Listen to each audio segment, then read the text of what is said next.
안녕하세요. 서늘의 초가에 오신 것을 환영합니다.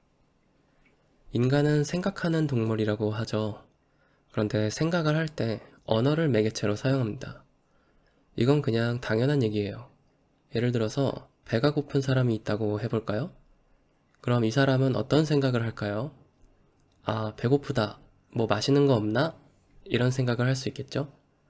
그런데 이때 이 사람이 한 생각은 언어로 이루어져 있습니다. 물론 말로 내뱉을 때처럼 분명한 형태를 가지고 있지는 않지만요.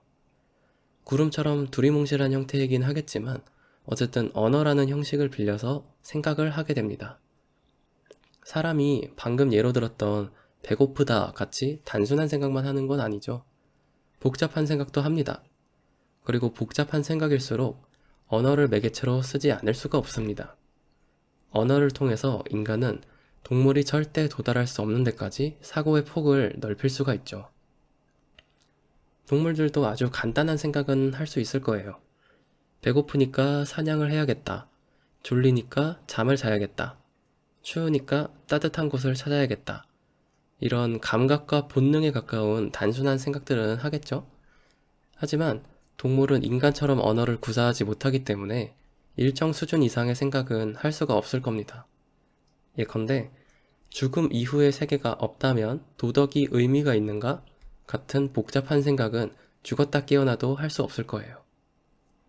이런 점에서 볼 때 언어라는 것은 생각을 담을 수 있게 해주는 좋은 틀이 됩니다. 영어로 frame이라고 하죠.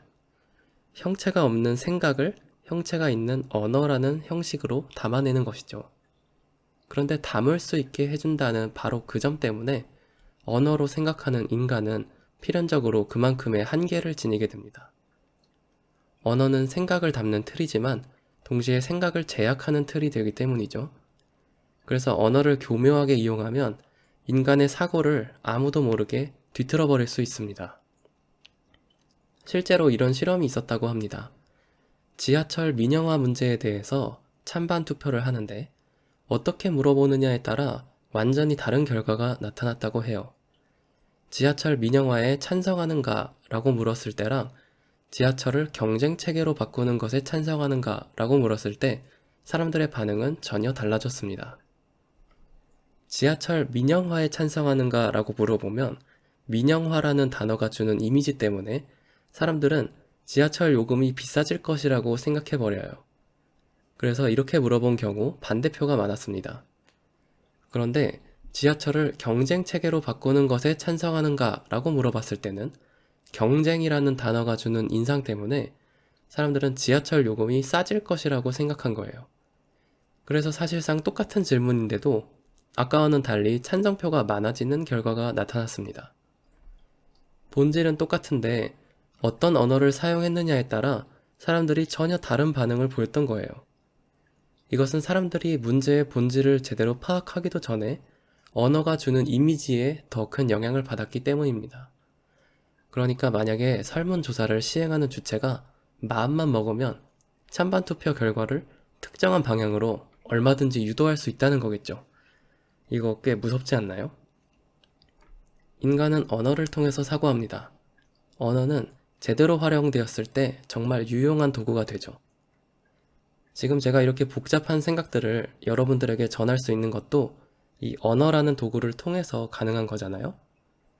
그러나 언어가 얼마나 교묘하고 효율적으로 사람의 생각을 조작할 수 있는지 자각하지 못한다면 큰 불행이라고 할 수 있습니다. 언어는 본질을 파악하는 도구로 사용되어야지 본질을 가리는 도구로 사용되어서는 안 됩니다. 대상의 본질을 파악하지 않고 대상을 가리키는 언어만으로 판단하는 것은 위험천만한 일입니다. 그런데 정말 무서운 게 뭔지 아세요?